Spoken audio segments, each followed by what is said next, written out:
Bismillahirrahmanirrahim. Assalamualaikum warahmatullahi wabarakatuh. Alhamdulillahirabbil alamin.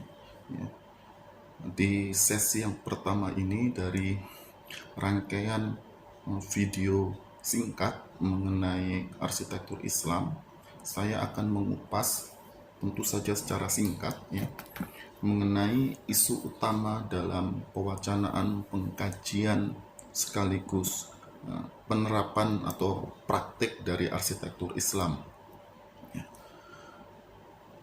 Saya bertujuan ya dengan kita mengenali apa saja yang menjadi isu-isu utama dalam arsitektur Islam, kita khususnya yang sehari-hari berfokus untuk mewacanakan, mengkaji, dan merealisasikan arsitektur Islam ini ya, dapat memberikan tanggapan, ya, dapat menyelesaikan isu-isu utama ini, ya, agar pada akhirnya arsitektur Islam dalam ranah ilmu pengetahuan dapat menjadi paradigma dalam bidang ilmu arsitektur, ya, sebagaimana arsitektur modern, arsitektur postmodern, dan lain sebagainya, gitu.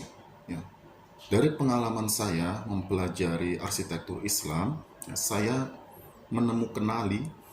mendapatkan ada 8 isu utama dalam arsitektur Islam. Ya.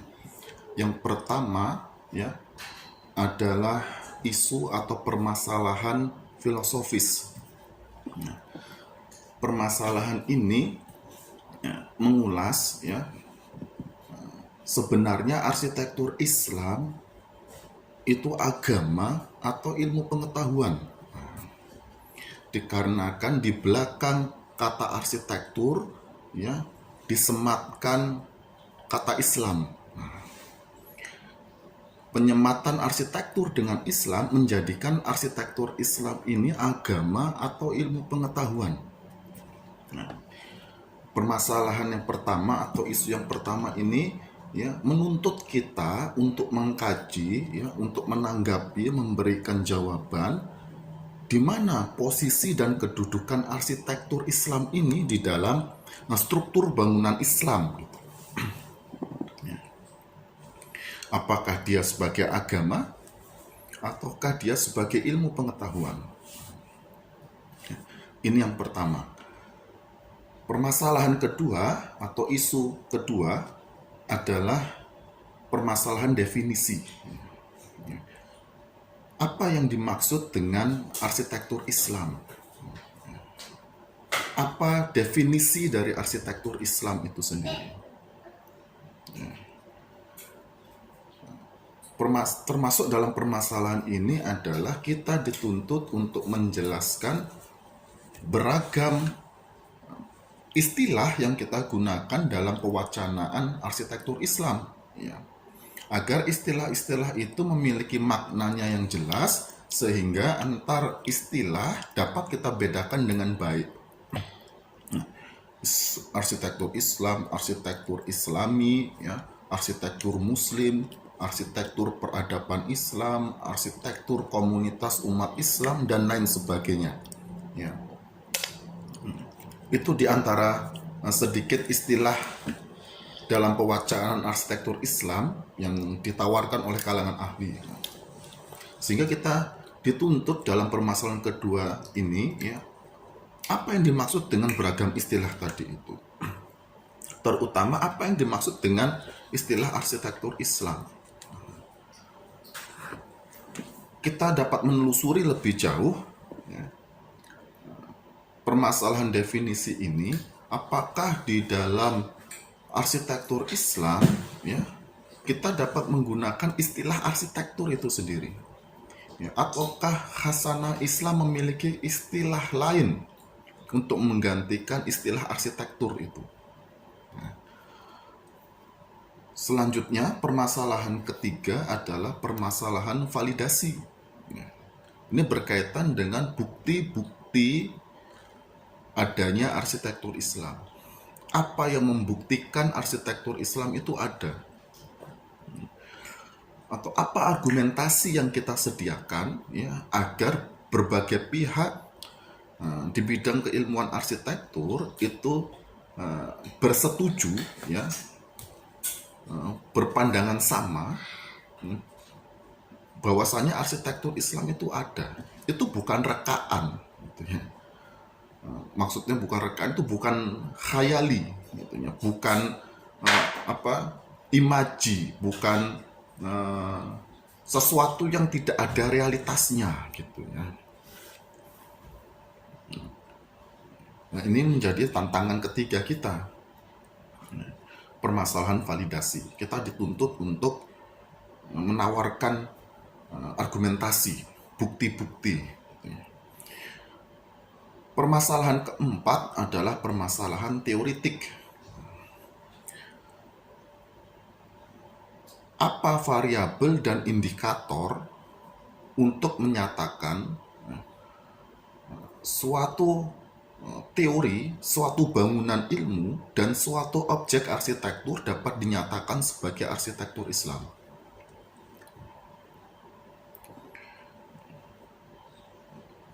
Apa variabelnya?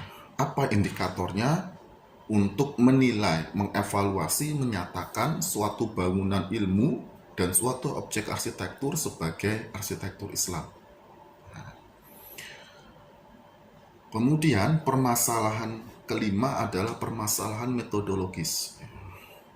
Permasalahan metodologis ini ada dua hal yang dapat kita rinci. Yang pertama, ya, bagaimana merumuskan teori-teori, atau lebih luas lagi, bagaimana merumuskan bangunan ilmu atau paradigma arsitektur Islam sebagai ilmu pengetahuan di bidang arsitektur. Bagaimana caranya? Bagaimana metodenya? Lebih luas lagi, bagaimana metodologinya?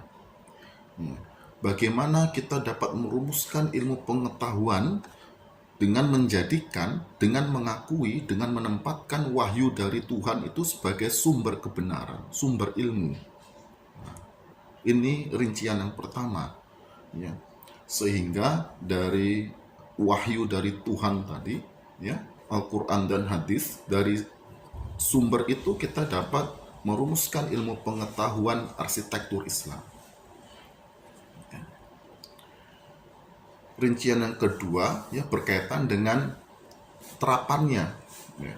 Bagaimana cara merancang arsitektur Islam? Apakah cara merancangnya atau metode perancangannya sama dengan metode-metode perancangan yang sudah lazim kita kenal? Ya, ada metode glass box, black box, preseden, dan lain sebagainya. Ataukah arsitektur Islam memiliki metode perancangan yang khas dikarenakan mengakui dan menempatkan wahyu dari Tuhan sebagai sumber kebenaran, sumber inspirasi, sumber nilai? Ini mencakup permasalahan metodologis. Ya. Yang keenam adalah permasalahan konseptual. Permasalahan konseptual ini berkaitan dengan diferensiasi. Secara asasi, secara fundamental, apa yang membedakan arsitektur Islam dengan arsitektur selainnya? Apa yang membedakan arsitektur Islam dengan arsitektur modern? Secara fundamental atau secara asasi. Apa yang membedakan arsitektur Islam dengan arsitektur postmodern? Apa yang membedakannya dengan arsitektur Nusantara dan lain sebagainya? Ini permasalahan konseptual. Kemudian yang ketujuh adalah permasalahan relevansi. Untuk apa kita mewacanakan arsitektur Islam, mengkaji arsitektur Islam, dan menerapkan arsitektur Islam? Apa manfaatnya? Mengapa harus dilakukan? Kalau tidak ada arsitektur Islam, lalu bagaimana? Seberapa jauh urgensinya kita berbicara arsitektur Islam dan mengupayakan merealisasikannya? Dan yang terakhir, ya, permasalahan sosial, ya. Apakah arsitektur Islam ini hanya diperuntukkan untuk kalangan muslim secara terbatas, ya, ataukah juga dapat diperuntukkan untuk manusia secara luas, ya, sehingga non-muslim pun dapat berkontribusi di dalam pengkajian maupun realisasi dari arsitektur Islam. Ya. Lebih spesifik begini, apakah arsitektur Islam, ya, dari aspek arsitek, pembangunnya sampai penggunanya hanya diperuntukkan untuk muslim, ya, ataukah non-muslim, ya, apapun agamanya, ya, apapun keyakinannya, bahkan bisa jadi yang tidak beragama sekalipun, ya, dari aspek arsitek, pembangun maupun penggunanya, dia dapat terlibat dalam pewacanaan dan realisasi atau penerapan arsitektur Islam. Ini permasalahan terakhir, ya, dari 8 permasalahan utama atau isu utama dalam pewacanaan, pengkajian, dan penerapan arsitektur Islam yang dapat saya kenali. Ya, semoga dengan ini kita dapat lebih fokus, ya, untuk melakukan pewacanaan dan pengkajian arsitektur Islam, ya, agar arsitektur Islam ini dapat menjadi paradigma di bidang ilmu pengetahuan arsitektur.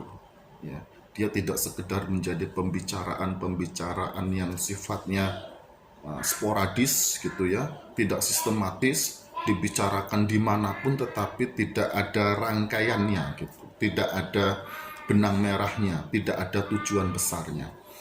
Ya, insya Allah pada video-video mendatang saya akan mencoba untuk mengulas dan menanggapi satu persatu dari isu utama ini. Ya, demikian yang dapat saya sampaikan. Allahu a'lam bishawab. Wassalamualaikum warahmatullahi wabarakatuh.